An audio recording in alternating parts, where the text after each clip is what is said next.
भास्कर ने बताइए, क्या कहना चाहेंगे? जया बच्चन जी ने कहा कि जिस थाली में खाते हो उसी में आप छेद करते हो, और रवि किशन जी ने कहा सबकी बॉलीवुड है, ऐसा नहीं कि आपका ऐसे बॉलीवुड, हर इंसान का बॉलीवुड है जो काम करते हैं। क्या कहोगे उनके बारे में? उनके देखिए, वो दोनों राजनेता हैं और मैं एक अभिनेता हूँ, उनमें मुझ में फ़र्क है। वो विवादित स्टेज पे है, हम विवादित स्टेज पे नहीं हैं।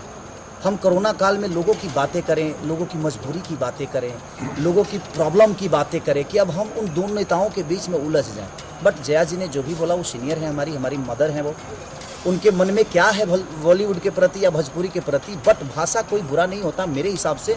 हर वो भाषा एक दूसरे की माँ होती है। उनके लिए हो सकता है कि भाषा हमारी गलत हो, बट ऐसा अब जया जी ने मैंने सुना नहीं है, इसलिए मैं कोई टिप्पणी नहीं कर सकता। और ना ही मैंने रवि जी को सुना, क्योंकि मैं लगातार, मुझे लंदन जाना है और उसके बाद लिट्टी चोखा के शूट पे जाना है, तो लगातार मैं और गाने गा रहा हूँ, लगातार अपने म्यूजिक पे बैठ रहा हूँ। तो कभी मुझे इंटरव्यू या कभी मैं कोई विवादित चीज़ सुनने को मिला नहीं। और मैं विवाद से बड़ा अलग रहता हूँ। किसने क्या बोला, नथिंग, मुझे जानना ही नहीं है कि किसने बोला क्या। हाँ, हमारी जनता की बात आती है कि हमारी जनता, हाँ हमारे समाज की बातें हैं। जिस थाली में खाते हैं हम तो उस थाली में छेद करते हैं। तो हिंदी से हमारा दूर दूर तक कोई रिश्ता नहीं है। जिस थाली में वो खाते हैं, जिस थाली में कौन छेद करता है, हिंदी से मेरा दूर दूर का कोई रिश्ता ही नहीं है। मेरी माँ मेरी भोजपुरी है, मेरी भाषा, मेरी जान, मेरी ज़िंदगी, मेरी भोजपुरी के लोग हैं।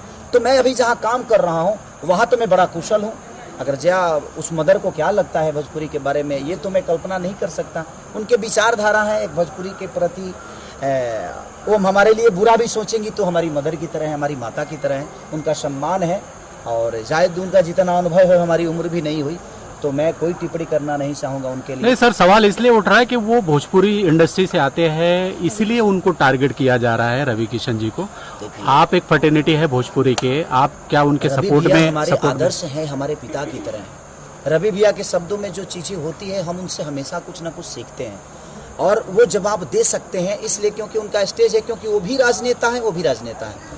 तो एक राजनेता का जवाब एक राजनेता देता है तो शायद बेहतर चीज़ें होती है, क्योंकि उनका अपना खुद का एक स्टेज है। हम एक अभिनेता हैं और रवि भैया हमारे स्तंभ हैं। हमारे अगर भोजपुरी के वचन अगर कोई कहे तो हमारे लिए रवि किशन है। चाहे वो देखिए किसी पार्टी से हैं, उससे मुझे कोई लेना देना नहीं है, लेकिन उन्होंने भोजपुरी के लिए बहुत कुछ दिया है, बहुत कुछ किया है। हमारे मन में, हमारे दिल में, हमारे भोजपुरी समाज के लिए उनका सम्मान आजीवन रहना चाहिए सबके मन में, और मेरे मन में भी आजीवन वो चीज़ें रहेगी। तो उन्होंने जो भी बोला होगा अपने लेवल से बिल्कुल अच्छा बोला होगा, क्योंकि मुझे लगता है कि वो बहुत सुलझे हुए इंसान हैं, सुलझे हुए एक नेता हैं और सुलझे हुए अभिनेता हैं। उन्होंने संसद भवन में भी भोजपुरी में पहली बार भोजपुरी के लिए सवाल उठाया था, तो मैंने बोला भी था कि पहली बार दिल्ली ऐसे जगह पे और पूरी दुनिया के सामने एक स्पीकर के सामने भोजपुरी के भाषा के लिए 8वीं अनुसूची में ले जाने के लिए रवि भैया ने पहली बार आवाज़ उठाया। वो सुन के बड़ा अच्छा लगा। तो रवि भैया का जो पहल है वो बड़ा काबिलियत तारीफ है, और एक नेता के हिसाब से नहीं, एक समाज सेवी के हिसाब से चीज़ों को कर रहे हैं। तो मेरी शुभकामना है अपने बड़े भाई के लिए, अपने उस पिता के लिए, जैसे आजीवन जहाँ भी रहें वो खुश रहें, और मेरी दुआएं हैं 5 साल मेरी भी उम्र उनको लगे, ताकि जब तक वो जिए लोगों का ऐसे ही और लोगों के बातों के लिए, अपने समाज के लिए लड़ते रहे। सर, इस लॉकडाउन में